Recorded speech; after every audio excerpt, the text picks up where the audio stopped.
kematian yang paling tinggi among ladies.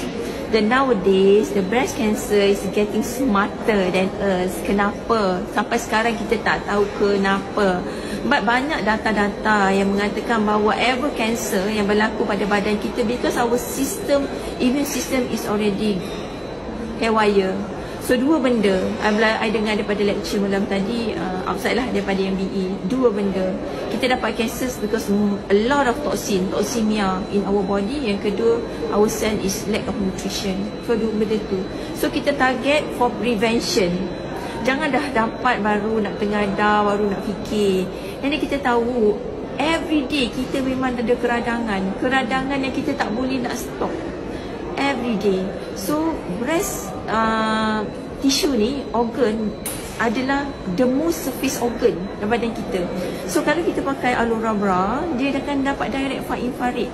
Kan direct. Kalau organ-organ lain dia dalam sikit. So ini direct.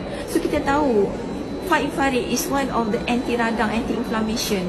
It will improve blood circulation, improve kita punya lymphatic circulation.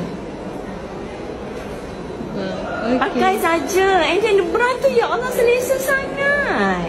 Selesa sangat. So I think this is the best investment lah. The best investment. Kalau you tak nak pakai lah seluar alurun apa, you pakai bra dulu. I ada klien. Dia cakap, doktor, I nak pakai bra dulu. Bila dia dah pakai bra ni, dia cakap, ya Allah, doktor, sedap gila. Dia cakap macam gitu. I nak try pula lah seluar.